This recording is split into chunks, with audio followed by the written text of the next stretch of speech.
soaring through the Afghan skies for one of the final missions for the Dambusters. This is one of their Tornado GR4s being refuelled by an American tanker while in the air. A move that requires precision when you're travelling at 450 miles an hour. This country is a beautiful country. There's mountains, there's greenlands, there's snow-capped hills.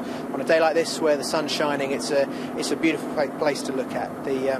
The view from my office is one of the best in the world. Even on the days when the weather's not nice, when the comms are poor, when things aren't going right and it's becoming hard work, it's not about what we're doing. We're here to support the guys on the ground who are in a far more vulnerable position than we are.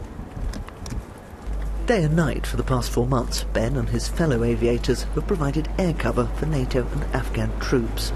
Now, all in 617 will move on to new jobs in different squadrons. The planes themselves will be handed on to 2 Squadron who are taking over from 617.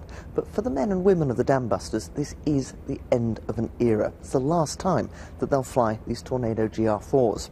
And for most, although not all of the Squadron, it is their last tour of Afghanistan. Weapons Manager Sergeant Adam Croxall is on his 3rd tour of Afghanistan, and home is now just days away. It's always good to go home at the end of it, happy. It'll be good to not come back here again. These fighter jets have been in service for some 3 decades now, although future runways are likely to be dominated by unmanned aircraft.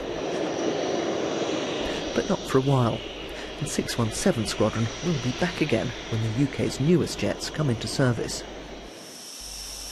Until then, Ben and several other pilots here will continue to fly Tornadoes, albeit with another squadron. It's a poignant time. We're drawing to the end of the Tornado era for the Dambusters, but the positive news is there's a very bright future. Later on this decade, the Dambusters will reform.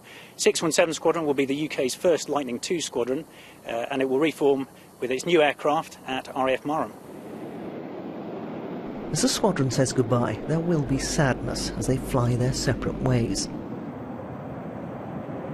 Formed for just one task in 1943, the Dambusters have endured, and one day they'll fly again. Caroline Wyatt, BBC News at Kandahar Air Base.